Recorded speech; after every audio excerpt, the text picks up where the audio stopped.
നിങ്ങൾക്കറിയുന്ന പോലെ V D Satheesan മന്ത്രിസഭ അധികാരമേറ്റ് 3-ാം ദിവസമാണ് ഇന്ന്.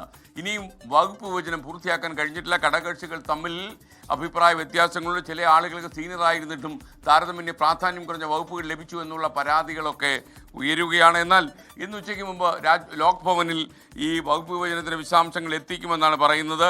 നാളെ MLA-മാരുടെ സത്യപ്രതിജ്ഞയ്ക്ക് മുമ്പ് വകുപ്പുകളുടെ കാര്യത്തിൽ അന്തിമ തീരുമാനം ഉണ്ടാക്കാനുള്ള തീവ്ര ശ്രമത്തിലാണ് മുഖ്യമന്ത്രി. ഇന്നലെ രാത്രി വൈകിയും തിരുവനന്തപുരത്ത് തിരക്കിട്ട ചർച്ചകൾ നടക്കുകയായിരുന്നു. UDF സർക്കാരിൻ്റെ 2ാമത്തെ മന്ത്രിസഭാ യോഗം ഇന്ന് ചേരുകയാണ്. ഇന്ന് ബുധനാഴ്ചയാണ് മന്ത്രിസഭാ യോഗം ചേരുന്ന ദിവസമാണ്. കൂടുതൽ വിവരങ്ങളുമായി തിരുവനന്തപുരത്ത് നിന്ന് അലക്സ് റാം മുഹമ്മദ് തത്സമയം ചേരുന്നു. Good morning Alex Ram Muhammad. ശരിക്കും നമ്മുടെ കുറേ കാര്യങ്ങളിൽ വി ഡി സതീശൻ മന്ത്രിസഭ മുന്നോട്ട് പോയി. എന്നാൽ ഈ ഘടകകക്ഷികളുമായുള്ള അഭിപ്രായ ഭിന്നതകൾ പൂർണ്ണമായും പരിഹരിക്കുവാനും അവിടെ വകുപ്പുകൾ ഏതെന്ന് കൃത്യമായി പറയുവാനും കഴിയുന്നില്ല. എന്തായാലും നാളെ ഉച്ചയ്ക്ക് മുമ്പ് ഇത് പരിഹരിക്കും എന്നാണ് നമുക്ക് മനസ്സിലാക്കാൻ കഴിയുന്ന വിവരങ്ങൾ.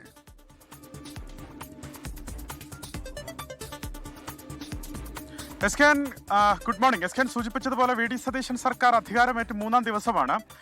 വളരെ പെട്ടെന്ന് തന്നെ ഒരു പൂർണ്ണ മന്ത്രിസഭ, അതായത് കോൺഗ്രസിന്റെ ചരിത്രത്തിൽ ഏതാണ്ട് 60 വർഷത്തിന് ശേഷമാണ് പൂർണ്ണ മന്ത്രിസഭ സത്യപ്രതിജ്ഞ ചെയ്ത് അധികാരമേൽക്കുന്നത്. പക്ഷേ സത്യപ്രതിജ്ഞ ചെയ്ത് മന്ത്രിമാർ അധികാരമേറ്റിട്ടും അവരുടെ വകുപ്പുകളെ സംബന്ധിച്ച് ഒരു തീരുമാനമായിട്ടില്ല, അന്തിമ തീരുമാനമായിട്ടില്ല എന്നുള്ളതാണ് ഏറ്റവും പ്രധാനപ്പെട്ട കാര്യം. ഈ ഘടകകക്ഷികളെയും അതിനുള്ളിൽ കോൺഗ്രസ് ഉൾപ്പെടെയുള്ള പാർട്ടികളെയും കുഴയ്ക്കുന്നത് അതുതന്നെയാണ്. കീറാമുട്ടിയായി ഈ വകുപ്പ് വിഭജനം തുടരുകയാണെന്നുള്ളതാണ്. പല പ്രധാനപ്പെട്ട വകുപ്പുകളിലും തീരുമാനമാകാത്തതും അതിൽ അവകാശവാദങ്ങൾ ഉള്ളതുമാണ് ഈ വകുപ്പ് വിഭജനം പൂർത്തിയാക്കാൻ കോൺഗ്രസ് ബുദ്ധിമുട്ടുന്നതിൻ്റെ പ്രധാനപ്പെട്ട കാരണം. ഒന്ന്, നേരത്തെ സൂചിപ്പിച്ചതുപോലെ ഫിഷറീസ് വകുപ്പും ഉന്നത വിദ്യാഭ്യാസ വകുപ്പും കോൺഗ്രസും ലീഗുമായി ചില അഭിപ്രായ വ്യത്യാസങ്ങളുണ്ട്, അത് പരിഹരിക്കേണ്ടതുണ്ട്. അതുപോലെ സാമൂഹ്യനീതി വകുപ്പ് വിട്ടുകിട്ടണമെന്ന് മുസ്ലിം ലീഗ് ആവശ്യപ്പെടുന്നുണ്ട്, അത് തങ്ങൾക്കൊപ്പം വേണം. ആ വകുപ്പിന് വേണ്ടി മുസ്ലിം ലീഗ് അവകാശവാദം ഉന്നയിക്കുന്നുണ്ട്. മറ്റൊരു പ്രധാനപ്പെട്ട കാര്യം, ഈ ഫിഷറീസ് വകുപ്പ് ലാറ്റിൻ സമുദായവുമായി ബന്ധപ്പെട്ട ഏതെങ്കിലും മന്ത്രിമാർ കൈയാളണമെന്ന് ലത്തീൻ സമുദായം കൃത്യമായി നിലപാടെടുക്കുന്നുണ്ട്. ഒന്നുകിൽ കടലിനെ കുറിച്ച് കൃത്യമായി അറിയുന്നവർ ആ വകുപ്പ് ഏറ്റെടുക്കണമെന്ന് അവർ പറയുന്നു. അതല്ല എങ്കിൽ സമുദായ അംഗമായ ആരെങ്കിലും അതിലേക്ക് വരണം. നേരത്തെ CP ജോണിനെയും ഘടകകക്ഷികളെ CP ജോണിനെയും ഷിബു ബേബി ജോണിനെയും ഈ വകുപ്പുകളിൽ പരിഗണിച്ചിരുന്നെങ്കിലും അത് ഘടകകക്ഷികൾ ആ വകുപ്പുകൾ ആവശ്യപ്പെട്ടതാൽ അതിന് സാധിക്കാതെ പോകുന്ന പശ്ചാത്തലമുണ്ട്. പക്ഷേ ഇന്നലെ K മുരളീധരൻ അടക്കമുള്ള നേതാക്കൾ പറയുന്നത് ഇന്ന് ഏതാണെങ്കിലും ഈ അന്തിമ തീരുമാനം വിജ്ഞാപനം ഇറങ്ങുമ്പോൾ നിങ്ങൾ നോക്കിക്കോളൂ, ഈ പരാതികളെല്ലാം പരിഹരിക്കപ്പെടുമെന്നാണ് അദ്ദേഹം വ്യക്തമാക്കുന്നത്.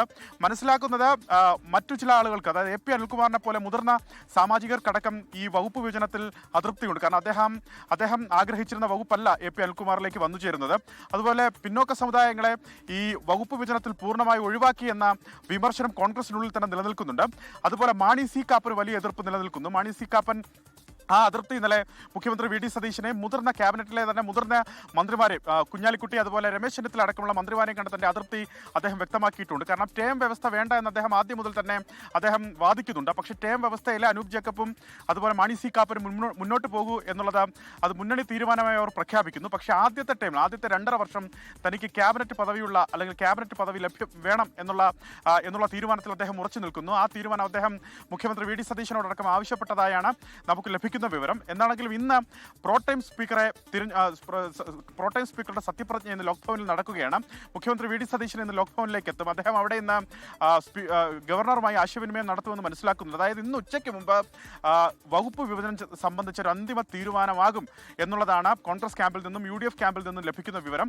പക്ഷേ അത് ഒരുപക്ഷെ വൈകുന്നേരമാകാനുള്ള സാധ്യത നിലനിൽക്കുന്നുണ്ട്. കാരണം നാളെയാണ് സാമാജികർക്കുള്ള സത്യപ്രതിജ്ഞ നിയമസഭയിൽ നടക്കുക. എൻ്റെ പിന്നിൽ നിയമസഭാ മന്ദിരം കാണാം. നിയമസഭയിൽ നാളെ ബാക്കി ഈ മന്ത്രിമാരൊഴികെയുള്ള ബാക്കി എല്ലാ പ്രതിപക്ഷ നേതാവും അതുപോലെ ബാക്കി എല്ലാ സാമാജികരും നാളെ സത്യപ്രതിജ്ഞ ചെയ്ത് അധികാരമേൽക്കും. അതിന് മുന്നോടിയായി തന്നെ ഈ വകുപ്പ് വിഭജനം പൂർത്തിയാക്കിയ വിജ്ഞാപനം പുറത്തിറക്കേണ്ടതുണ്ടെന്നുള്ളതാണ് ഏറ്റവും പ്രധാനപ്പെട്ട കാര്യം.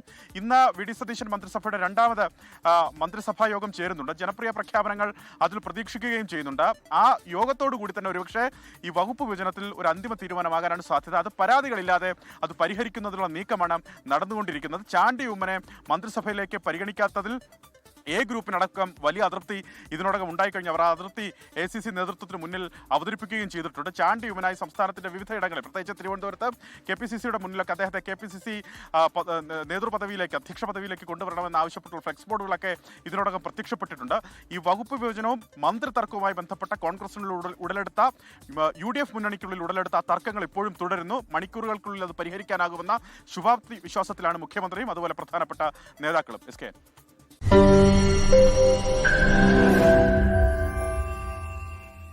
ലോകത്തെവിടെയായാലും ഏത് സമയത്തും 24 വാർത്തകളും ഓഗ്മെന്റഡ് റിയാലിറ്റി പാക്കേജുകളും എക്സ്പ്ലെയിനറുകളും വിശദമായി കാണാൻ ഞങ്ങളുടെ യൂട്യൂബ് ചാനൽ നിങ്ങൾക്ക് സബ്സ്ക്രൈബ് ചെയ്യാം.